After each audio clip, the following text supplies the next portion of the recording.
Ranch Express Courier Private Limited. Domestic International Cargo. உங்கள் இல்லம் தேடி வந்து கொரியர் புக்கிங் டெலிவரி செய்து தரப்படும்.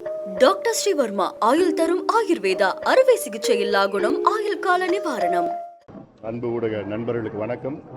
மக்கள் தொகை அடிப்படையில் நாடாளுமன்றத்தில் ஒவ்வொரு மாநிலத்துக்கும் பிரதிநிதித்துவம் இருக்கின்ற வகையில் வரும் ஆண்டில் அது மறு சீரமைப்பு செய்யப்பட இருக்கிறது. அதில் தமிழ்நாட்டிற்கு மக்களவை தொகுதிகள் எண்ணிக்கை குறைக்கப்படும் என்ற ஒரு அச்சம் நிலவுகிறது.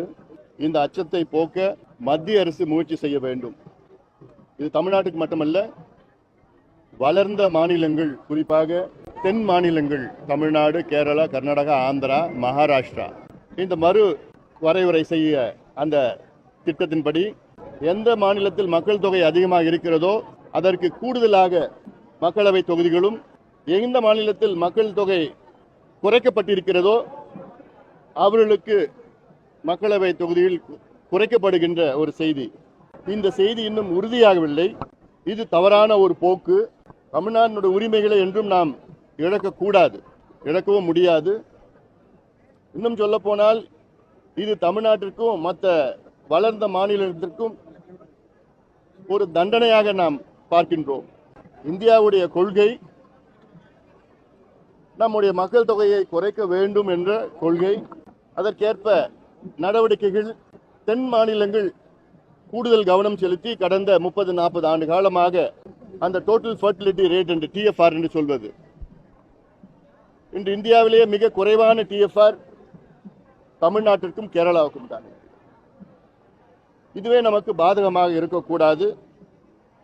சம்பந்தமாக முதலமைச்சர் அவர்கள் வருகின்ற 5ஆம் தேதி அனைத்து கட்சி கூட்டத்தை கூட்ட இருக்கின்றார். அதில் பாட்டாளி கட்சி கலந்து கொண்டு எங்களுடைய கருத்துக்களை சொல்வோம். இப்பொழுது மத்திய அரசு புதிய கல்விக் கொள்கையை தமிழ்நாடு ஏற்றால்தான் நாங்கள் கல்வித்துறையிலே நிதியை நாங்கள் தமிழ்நாட்டுக்கு கொடுப்போம் என்று கல்வி அமைச்சர் தர்மேந்திர பிரதான் அவர்கள் தொடர்ந்து வலியுறுத்தி வருகிறார்கள். இது எங்களை பொறுத்தவரையும், எங்கள் கட்சியை பொறுத்த வரைக்கும் இது தவறான ஒரு போக்கு. எந்த மாநிலத்திற்கும் மத்திய கொள்கையை திணிக்கக்கூடாது. குறிப்பாக கல்வி என்பது பொது பட்டியலில் இருக்கிறது, கன்கரண்ட் லிஸ்ட்ல இருக்கு. அப்படி என்றால் மத்திய அரசு சட்டம் கொண்டு வந்தால் அதை ஏற்பதும் ஏற்காததும் மாநில அரசினுடைய உரிமை. நீங்க ஏத்துதான் ஆகணும், மும்மொழி கொள்கையை ஏத்துதான் ஆகணும், இல்லைன்னா நாங்க நிதி கொடுக்க மாட்டோம் சொல்வது தவறான ஒரு உதாரணம். அதை வலியுறுத்தக்கூடாது.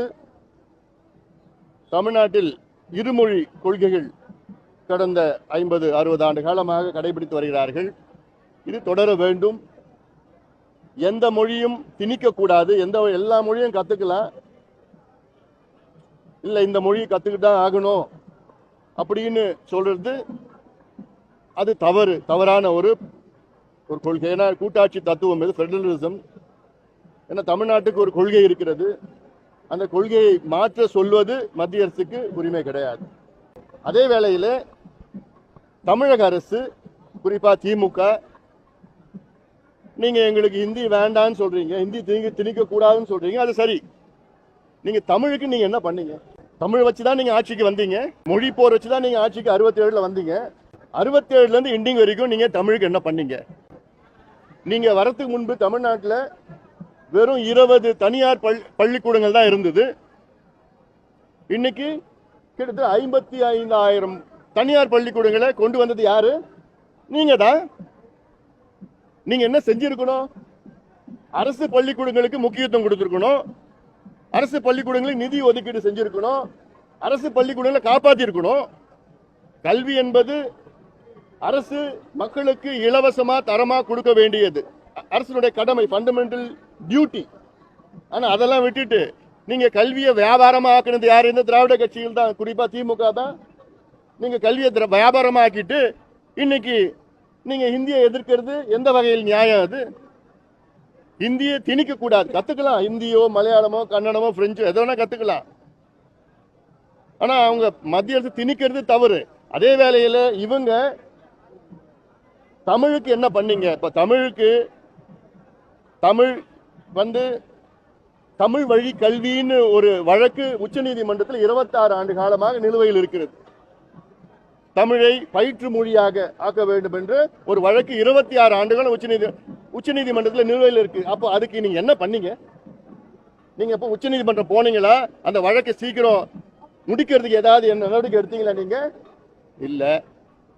சரி, அட்லீஸ்ட் தமிழ் ஒரு பாடமா கத்துக்கணும்னு 2006 தான் கலைஞர் ஆட்சி காலத்துல பாட்டாளி மக்கள் கட்சி வலியுறுத்தினால தான் சட்டம் கொண்டு வந்தீங்க. இன்னைக்கு அதுவும் உச்சநீதிமன்றத்தில் நிலுவையில் இருக்கு. இதை முடிக்கிறதுக்கு என்ன நடவடிக்கை நீங்க எடுத்தீங்க? ஆண்டுதோறும் அதை தள்ளி போட்டுட்டே போயிட்டு இருக்கிறாங்க. தமிழ்நாட்டில் மட்டும்தான், இந்தியாவில் தமிழ்நாட்டில் மட்டும்தான் தாய்மொழியை படிக்காம பட்டம் பெறுகின்ற ஒரு மாநிலம். இது கேவலம். கேரளாவில் மலையாளம் படிக்காம பட்டம் வாங்க முடியாது. கர்நாடகாவில் கன்னடம் படிக்காம பட்டம் வாங்க முடியாது. ஆந்திராவில் தெலுங்கு படிக்காம பட்டம் வாங்க முடியாது. ஆனா தமிழ்நாட்டில் தமிழ் படிக்காம பட்டம் வாங்கலாம், PhD படிக்கலாம். இது யாருடைய காரணம்? இது யார் காரணம்? இவங்க தமிழை பத்தி போலி நாடகம் ஆடிட்டு இருக்கிறாங்களே திமுக, இவங்க தான் காரணம். அதுக்கு நீங்க என்ன பண்ணீங்க தமிழுக்கு? இன்னொன்னு, நீங்க சொல்ற இருமொழி கொள்கையே தவறான கொள்கை. ஒரு மொழி கொள்கை தான். ஆனா அதை ஆங்கில மொழி, இணைப்பு மொழி, யதார்த்த மொழி, அது இணைப்பு மொழி உலகம் முழுவதும் பேசிட்டு இருக்கிறாங்க. அதனால ஆனா கொள்கையா வச்சு கூடாது. அதனால இன்னொன்னு, தமிழ்நாட்டினுடைய மொத்தம் பட்ஜெட் எவ்வளோ? ஆண்டு பட்ஜெட் கிட்டத்தட்ட 4.5 லட்சம் கோடி ரூபாய்க்கு போடுறாங்க. கல்வித்துறைக்கு கிட்டத்தட்ட 45,000 கோடிக்கு பட்ஜெட் போடுறீங்க. 45,000 கோடியில் மத்திய அரசு 2100 கோடி கொடுக்கலன்னா எனக்கு வேண்டாம்னு சொல்லிட்டு போங்க. இதுனா பெரிய இழப்பு தமிழ்நாட்டுக்கு. அது உங்களுக்கு இந்த 2000 இன்னைக்கு கொள்கையை நாங்கள் ஏற்றுக்க மாட்டோம், உங்களுடைய 2100 கோடி எங்களுக்கு வேண்டாம், நாங்களே எங்கள் பட்ஜெட்டில் நாங்கள் கொண்டு வருவோம்னு சொல்லிட்டு போங்களேன். அதை விட்டுட்டு எதுக்கு அரசியல் பண்ணிட்டு இருக்கீங்க? இன்னும் 3வது மொழி போறான், 4வது மொழி போறான். நீங்க தமிழுக்கு என்ன பண்ணீங்க? இன்னைக்கு உலகத்துல பழமையான மொழி மெல்ல செத்துட்டு இருக்கு. பேரு தான் தமிழ்நாடு. ஆனா நீங்க என்னமோ தமிழுக்கு பண்ண மாதிரி செஞ்சிட்டு இருக்கீங்க. அதனால இந்த நாடகம் ஆடுறதெல்லாம் போதும், நடிச்சதெல்லாம் போதும். தமிழுக்கு குறைஞ்சது தமிழ் ஒரு பாடமா கொண்டு வரதுக்கு முயற்சி பண்ணுங்க. அது முயற்சி பண்ண முடியாதுன்னு விட்டுட்டு போங்க. நீங்க பேசாதீங்க, தமிழை பத்தி பேசாதீங்க, எதை பத்தியும் பேச வேண்டாம். இது வேண்டுமென்றே தேர்தலுக்காக, அரசியலுக்காக இது ஏதோ ஒன்று எடுத்துக்கிட்டு நாங்கள் இந்த போர் நடப்போம், அந்த போர் நடத்துவோம் சொல்லிட்டு ஏமாத்திட்டு இருக்கிறீங்க நீங்க. அதாவது என்னன்னா, இப்போ உங்க கையில் கிடைச்சிருச்சு. தமிழ்நாட்டில் பெண்களுக்கு பாதுகாப்பு கிடையாது. எங்க பார்த்தாலும் பெண்களுக்கு எதிரான பாலியல் வன்கொடுமை நடக்கிறது. கூட்டு பலாத்காரம் 6 பேர் 7 பேர் எல்லாம் சேர்ந்து அங்கங்க கிருஷ்ணகிரியிலையும், திருப்பூர்லையும், ஈரோட்லையும், கோயம்புத்தூர்லையும், திருச்சியிலையும், சென்னையிலையும் எங்க போனாலும் இதெல்லாம் நடக்குது. இந்த கலாச்சாரம் என்ன கலாச்சாரம்? தமிழ்நாடா இதெல்லாம்? வெக்கமா இருக்கு எங்களுக்கெல்லாம். அது காரணம் என்ன தெரியல? கஞ்சாவும் மதுவும் தான் காரணம். முதலமைச்சர் தொலைக்காட்சியில் போயிட்டு நீங்க மதுவை என்னது போதை பழக்கத்துக்கு ஆளாகாதீர்கள், அடிமையாகாதீர்கள், உங்க கையில் தான் கையெழுத்து இருக்குல்ல, அந்த கையெழுத்து போற அதிகாரம் உங்க கையில் தானே இருக்கு. கடையை மூடுங்க, அந்த அதிகாரம் உங்க காவல்துறை உங்க கையில் தானே இருக்கு. காவல்துறைக்கு தெரியாம யாராவது கஞ்சா விற்க முடியுமா? இப்ப கஞ்சா வாங்குறான்ல, அவனுக்கு எப்படி தெரியுது அங்க கஞ்சா விற்கிறாங்கன்னு? அவனுக்கு தெரிஞ்சது காவல்துறைக்கு தெரியாதா என்ன? அதனால இதெல்லாம் நாடகம் நடிச்சுட்டு இருக்கு. மக்கள் பிரச்சனைகள் இதெல்லாம் இருக்கு. சாதி வாரி கணக்கெடுப்பு நடத்த சொன்னா எங்களுக்கு அதிகாரம் இல்லைன்னு சொல்றீங்க. என்ன அதிகாரம் இல்லை உங்களுக்குலாம்? தெலுங்கானா மாநிலத்தில் அதிகாரம் இல்லையா என்ன? ரேவந்த் ரெட்டி முதலமைச்சர் அவருக்கு அதிகாரம் இல்லாமையா அங்க சாதி வாரி கணக்கெடுப்பு நடத்தி அங்க இடஒதுக்கீடை உயர்த்தி இருக்கிறாங்க. பீகார்ல நிதிஷ்குமார் முதலமைச்சருக்கு அதிகாரம் இல்லையா என்ன? இல்ல கர்நாடகாவில் நடத்தி இருக்கிறாங்களே, ஆந்திராவில் நடத்திட்டு இருக்கிறாங்க, ஒரிசால நடத்திட்டு இருக்கிறாங்க, ராஜஸ்தான்ல, ஜார்க்கண்ட் நடத்திட்டு இருக்கிறாங்க. இவ்வளவு மாநிலங்களுக்கு அதிகாரம் இல்லாம நடத்திட்டு இருக்கிறாங்க.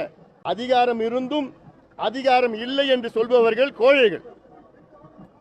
அதிகாரம் இல்லை என்றாலும் அதை செய்து முடிப்பவர்கள் வீரர்கள். இது எந்த வகை தமிழ்நாடு முதலமைச்சர்? நீங்களே எண்ணி பாருங்க.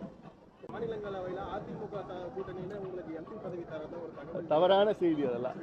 உங்களுக்கு வேற செய்தியே கிடைக்கலையா? எவ்வளோ பிரச்சனைகள் இருக்குது. பெண்கள் பிரச்சனை, பெண்களுக்கு பாலியல் கொடுமைகள் அதெல்லாம் இருக்குது.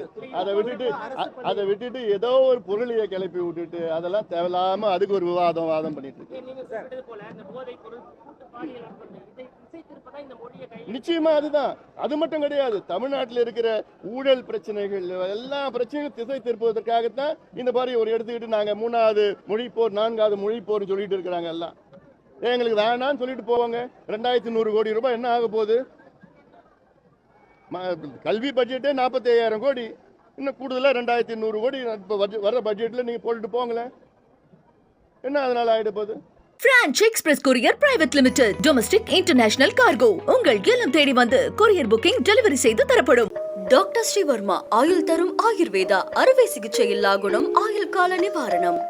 என்றும் உங்களுடன் மை இந்தியா. முக்கிய செய்திகளை உடனுக்குடன் தெரிந்து கொள்ள சப்ஸ்கிரைப் பண்ணுங்க, பெல் பட்டனை பிரஸ் பண்ணுங்க. என்றும் உங்களுடன் மை இந்தியா.